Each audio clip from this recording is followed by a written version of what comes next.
Thursday, Parshat Tetzaveh. We're going to do in the Zera Shimshon Ois Bais. Zera Shimshon is going on the first pusuk of the Parsha that says, "Ve'ata Tetzaveh b'nai Yisrael," and you should go and command Klal Yisrael, "V'yikra lecha Shem Yitzayach Zos Kusus Lamaor." You should take pure olive oil for Lamaor, for the lights, which is means for the menorah. And the Zera Shimshon is now going to explain Kusus Lamaor. Kusus Lamaor, says the Zera Shimshon, brings down Rashi, that it says that you should use the olives that go through the first press. That's going to be kosher for the menorah, lama'or. The second press of the olives are going to be puzzle for the menorah, but kosher for the menuchas. Because it says kusis lama'or. It only has to be kusis, it only has to be pure. The first press has to be only for light for the menorah. V'lo ksiv l'menuchas. It doesn't say kusis l'menuchas. It doesn't have to be for the menuchas. The menuchas is a type of a carbon that we bring with oil also. Oil and flour. At the end of the parsha, when the Torah talks about menuchas, and it says over there, "V'isurin soiles bulal b'shemen kusis." So Rashi says, what do you mean b'shemen kusis? It says that kusis over there, that first press that Rashi was saying in the beginning of the parsha, is not l'choiva, it's not obligatory. Ella lahachsher. It's only to make it kosher. It's kosher. You don't have to, but it is kosher. Why? Because it says kusus lama'or, only for kusus lama'or. So you would think that the first press is puzzle for menuchas. Comes the Torah to tell us, no, it's shemen kusus. Yeah, you could also use shemen kusus. You could also use the first press. It's also kosher. However, the only reason why it says kusus lama'or, says Rashi, in the end of the parsha, is because it wants to exclude menuchas, that there is no need to use kusis, there's no choiva to use kusis, only for the menorah.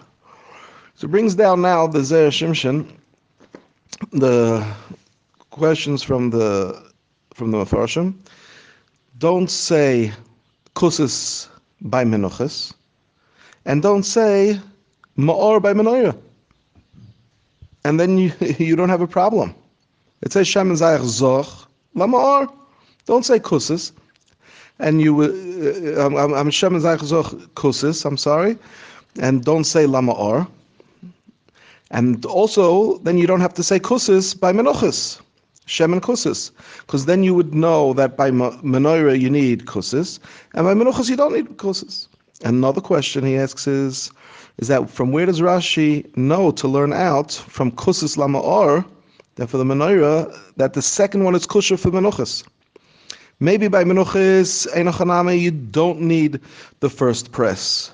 However, could be, says the Zera Shimshon, that the second press alone, the oil that comes out from the second press alone, is also not good. It's also going to be also to use.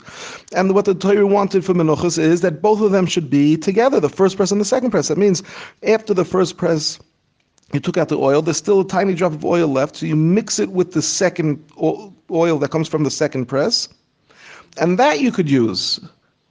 Right? However, only from the second, maybe you can't use. How does Rashi know?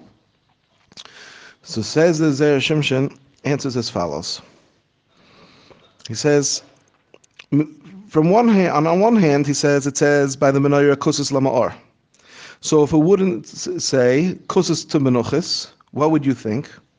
You would think that kusus would be puzzle for menuchas, because it says only dafka, it has to be dafka lama'or for the menorah. Like Rashi says, right? That dafka for menorah, it says kusus. According to this surah, what would be kosher for menuchas? Because the first one is puzzle. So what would be kosher? Only the second one. So if that's the case, then you can't say anymore that the second one alone is going to be puzzle and it has to be mixed with the first one. So that's the first answer. That's how he answers the second question that he asks on how Rashi knows that the first one is also going to be kosher, but not a choiv. Right, and maybe the second one is kosher alone. How does he know that? Maybe it has to be mixed. So he says because of this. Again, because since we would, if it didn't say kus ma'or,